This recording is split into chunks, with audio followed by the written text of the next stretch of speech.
Actress हैं महबूब Bloch हैं या मरीम नवाज साहिबा हैं, अब इतनी एज के बाद भी मरीम नवाज साहिबा के नाम पे मुस्कुरा रही हैं, क्यों यार छेड़ दिया? क्योंकि जो बुढ़ापे के असरात हैं या स्किन पर हमारे वो चीज़ थोड़ी सी रुनुमा होनी शुरू हो जाती है, एंटी एजिंग जो है, तो वो कौन सी एज में स्टार्ट हो जाता है या फिर डिफरेंट फेस फीचर्स के हिसाब से है? देखिए, एजिंग का प्रोसेस जनरली जो है वो 25 के बाद स्टार्ट हो जाता है, फिर 30 के बाद एक्सेलरेट हो जाता है। अच्छा, 25 के बाद स्टार्ट हो जाता है शुरू होते ही? ठीक है, यानी कि जैसे आपको होश आई। अच्छा, उसमें ये होता है कि जब आप व्हेन यू आर 30 स्पेसिफिकली, अब 25 पे आपको क्या करना है कि अपनी स्किन को मॉइस्चराइज रखें जितना आप रख सकते हैं, क्योंकि जो ड्राई स्किन है उस पर ज़्यादा जल्दी रिंकल्स आते हैं। जितनी अच्छी हाइड्रेटेड स्किन होगी उसके ऊपर ज़रा देर से आएंगे। तो आप एक चीज़ आपको ज़हन में रखनी है कि आप एजिंग के प्रोसेस को स्लो कर सकते हैं, बंद नहीं कर सकते। तो आपको definitely you should age gracefully. आपका राइट है कि ठीक है, if you can afford it तो आप उसको ज़रूर आपको करवाना चाहिए, क्योंकि जहाँ आप इतने पैसे खर्च कर रहे होते हैं कपड़ों पे, दूसरी चीज़ों पे, तो डेफिनेटली आपका प्रोफाइल है। और मुझे लगता है कि अगर आप ज़रा यंग नज़र आ रहे होते हैं तो आपका कॉन्फिडेंस लेवल बड़ा अच्छा बिल्कुल बूस्ट हो जाता है। मुझे लगता है ख़वातीन के लिए ख़ासतौर पर इस वर्क लाइक एंटी डिप्रेसेंट्स, कि आपको वो अगर अपना आप शीशे में भी देखने में अच्छा लग रहा है तो आपको दिल नहीं करता कि आप किसी स्ट्रेस की तरफ जाए।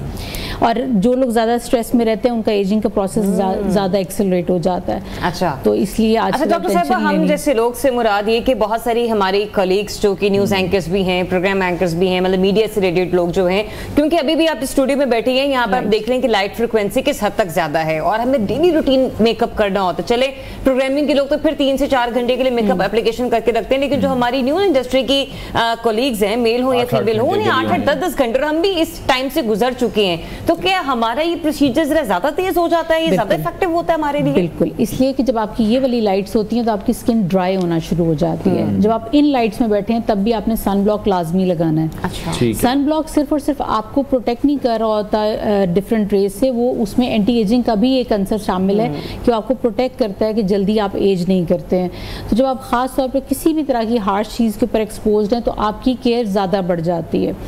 एक तो ये कि आपने इंटरनल हाइड्रेशन का ख्याल तो रखना ही है, लेकिन आप एक्सटर्नली भी हाइड्रेट करेंगे। आपका मौसम जिस तरह चेंज हो रहा है तो आप वाटर बेस्ड मॉइस्चराइजर्स पे आ जाएंगे। हाइलोनिक एसिड का सीरम आप इस्तेमाल कर सकते हैं, लेकिन ये सारा सिलसिला चलता है जब तक आपकी झुर्रियाँ आ नहीं गई। ठीक है, अगर आपकी झुर्रियाँ आ गई हैं, यानी कि फाइन लाइन से बात चली गई है अब रिंकल्स पे, तो फिर आपकी होम केयर रेमेडीज भी उस पर काम नहीं करेंगी। आपको प्रोसीजर्स करवाने हैं, लाइक बोटॉक्स हो गया, फिलर्स हो गया, थ्रेड हो गए, ये सारे वो प्रोसीजर्स हैं जो अब आपको थोड़ा सा रिवर्स करते हैं। ऐसे लोग भी हैं जिनकी जीन्स बहुत अच्छी हैं, वो कितना मैटर करती हैं, वो कितना काउंट करती हैं? जैसे एक्ट्रेस हैं महबूब बलोच हैं या मरीम नवाज साहिबा हैं, अब इतनी एज के बाद भी मरीम नवाज साहिबा के नाम पे मुस्कुरा रही हैं, क्यों यार छेड़ दिया? क्योंकि बहुत से लोग कहते हैं कि उन्होंने कुछ ट्रीटमेंट्स करवाए हुए हैं, बट स्टिल कहीं ना कहीं ट्रीटमेंट्स भी उन्हीं लोगों को सूट करते हैं जिनकी जीन्स भी शायद कहीं बेहतर हो। ट्रीटमेंट्स जब आपके पास इतना पैसा हो और किसी और का हो तो फिर आपको सूट करता है। मतलब ये कि अगर मेरे पास भी किसी और का पैसा होगा तो मैं शायद बहुत क्यों नहीं, जाहिर है, बिल्कुल ऐसे ही। फिर आपको बॉदर नहीं ना करता कि अच्छा ठीक है, आ रहे हैं, जा रहे हैं, कैसे हो रहे हैं। लेकिन एंटी एजिंग के प्रोसीजर्स हर एक पे काम करते रहते हैं, सैलरी एनीवेज डॉक्टर साहिबा, एक जोक्स अपार्ट, मैंने कुछ लोगों को ये भी देखा है कि उनका चेहरा ठीक है, लेकिन अमूमन लोगों, स्पेशली लड़कियों की जो हाथ की स्किन है ना, वो उनके चेहरे को मतलब इनके क्या कॉम्प्लीमेंट नहीं कर रही होती है। ऐसा लगता है कि चेहरा बहुत फ्रेश है लेकिन हाथ में थोड़े झुरझुरियों टाइप वाले फील होते हैं, थोड़े से सख्त से महसूस होते हैं। फ्रीक्वेंटली वॉश हो रहे हैं और जितने ज्यादा आप उसके ऊपर ज़्यादा सोप्स लग रहे हैं, इस टाइप की चीजें लग रही हैं, तो उसका मॉइस्चर उतना ज्यादा उड़ता जा रहा है। अच्छा, हम फेस पे फिर भी ध्यान दे देते हैं और उसमें ये होता है कि क्योंकि आपने एक दफा मॉइस्चराइजर लगाया, कुछ घंटे आपके गुजर गए, लेकिन हाथ क्योंकि बार बार धुल रहे हैं और आप बार बार मॉइस्चराइज नहीं कर रहे हैं, तो इस वजह से वो ज्यादा एज आपको करते हुए जल्दी नजर आ रहे होते हैं। जैसे आप कोई भी क्रीम्स भी लोग लगा रहे होते हैं, नाइट क्रीम्स लगा रहे हैं, तो ना हम नेक का ध्यान करते हैं और ना हाथों का करते हैं, सिर्फ हमें चेहरे का होता है। जबकि आपकी एक्सपोज पार्ट्स जितने भी हैं उन सब पे आपका इक्वल फोकस होना चाहिए। अब जिस तरह ओरल कोलेजन्स अगर आप लेते हैं, आजकल बहुत इस वक्त हाइप भी क्रिएट हुई है और वो बहुत ज़्यादा आपको बेनिफिट करते हैं। आपको आमतौर पे 30s के बाद वो स्टार्ट कर देने चाहिए। अच्छा, क्योंकि कोलेजन बेसिकली आपकी स्किन की फर्मनेस में बहुत काम करता है और सिर्फ स्किन में नहीं, आपके हेयर के लिए, नेल्स के लिए इक्वली इंपॉर्टेंट है। ठीक है, और ये जो एंटी एजिंग प्रोडक्ट्स हैं ये फिर किस एज से आपको इस्तेमाल करनी शुरू करनी चाहिए? और जैसे कि हमारे यहाँ तो रुझान यही है कि खुद ही अपने तौर पर सर्च की, मेडिकल स्टोर पर गए और एक क्रीम बाय कर ली, तो ऑब्वियसली प्रॉपर तरीका तो ये है कि डर्मेटोलॉजिस्ट के पास जाएं, स्किन स्पेशलिस्ट के पास जाएं, उनके मशवरे से किसी क्रीम को स्टार्ट, बट एक स्पेसिफिक एज आप क्या समझती हैं कि जिसमें स्टार्ट कर देनी चाहिए? 25 के बाद आपको कर देनी चाहिए स्टार्ट, अगर आप चाह रहे हैं कि आप प्रोसीजर्स पे जल्दी नहीं आना चाह रहे। जिससे अगर अब हम बात करें कि ये प्रोसीजर्स डेफिनेटली एक्सपेंसिव हैं, तो ये आपके अपने हाथ में कि आप जितनी जल्दी केयर स्टार्ट कर देंगे उतना ज़्यादा आप इसको डिले कर सकते हैं, क्योंकि अगर आपकी स्किन ड्राई रह रही है तो डेफिनेटली आप प्रॉब्लम्स में आएंगे।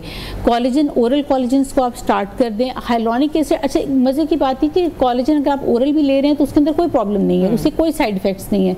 अगर आप खुद से भी लेना चाहते हैं, ऑन द काउंटर जो अवेलेबल है, कोई उसके अंदर प्रॉब्लम नहीं है। इसी तरह हाइलोनिक एसिड है, उसमें कोई प्रॉब्लम नहीं है। मॉइस्चराइजर है, उसमें कोई प्रॉब्लम नहीं है। उसके लिए ज़रूरी नहीं है कि आप किसी के साथ कंसल्ट करें, सिर्फ ये कि आपको थोड़ा सा ये आइडिया होना चाहिए कि आपकी स्किन ऑयली है या ड्राई है, तो उसके अकॉर्डिंगली आपने मॉइस्चराइजर को डिसाइड करना है। और आपने जब भी स्किन पे हाइलोनिक एसिड लगाना है, आपने डैम्प स्किन पे लगाना है। आपने ड्राई स्किन पे कोई फायदा नहीं है। जब हल्की सी नमी हो चेहरे पे, दिन में 2 से 3 बार भी आप लगा ले तो उसका कोई नुकसान नहीं है। अच्छा, जब हम लोग हैंड्स क्रीम यूज कर रहे थे, हैंड एंड फीट क्रीम जो हमारी होती हैं, मोस्ट ऑफ द टाइम हम देखते हैं कि कुछ बच्चियां तो अपना बहुत ख्याल रखती हैं, स्कूल एज से ही, कॉलेज एज से ही वो अपने बैग में वो रखती हैं छोटा सा मॉइस्चराइजर अपने साथ। लेकिन कुछ लोग तो बिल्कुल इस चीज का ख्याल नहीं रख रहे होते।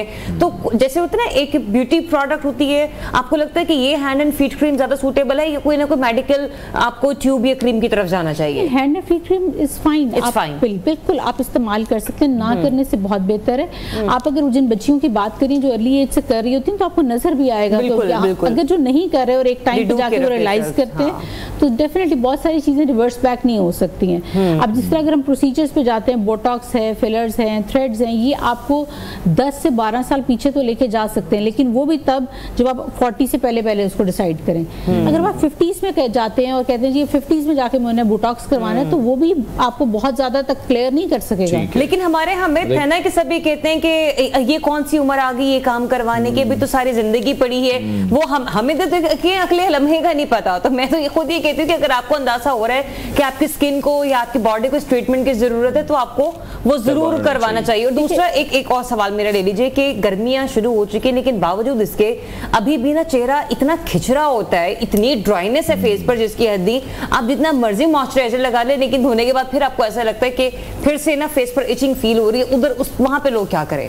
देखिए, जिस तरह आपने कहा कि फेस वॉश करने के बाद हो रहा है, तो वो यही कि आपने फौरन मॉइस्चराइज करना है। अच्छा, आपने डैम्प स्किन पे नहीं किए, इसलिए आपको वो खिंचाव महसूस हो रहा है। तो ये बहुत इंपॉर्टेंट है कि आपने मॉइस्चराइज, जिस वक्त भी आप नहा के निकले हैं, बहुत जरूरी है कि उस वक्त आप अपनी बॉडी को मॉइस्चराइज करें। आपने मॉइस्चर को लॉक करना होता है। अगर आप इन केस बिल्कुल ड्राई स्किन पे कर रहे हैं, तो वो वही फीलिंग होगी जो आप कह रही हैं। अच्छा, इसलिए आप अगर जिस तरह प्रोसीजर्स की भी आप बात कर रहे हैं, तो उसके अंदर आप ये देखते हैं कि आपके अपनी रिंकल्स किस तरह से आ रही हैं। आपने ये नहीं देखना कि मेरी एज क्या है, ठीक है। अगर आपकी जैसा क्रोज फीट है, बहुत सारे लोग हैं जो सन ग्लासेस इस्तेमाल नहीं करते, या बहुत सारी ड्राई जगहों पे, जैसे नॉर्दर्न एरियाज के अंदर आप हाई एल्टीट्यूड पे, तो ऐसे लोगों की स्किन ज़्यादा जल्दी ड्राई होती है और उनके रिंकल्स जल्दी आते हैं।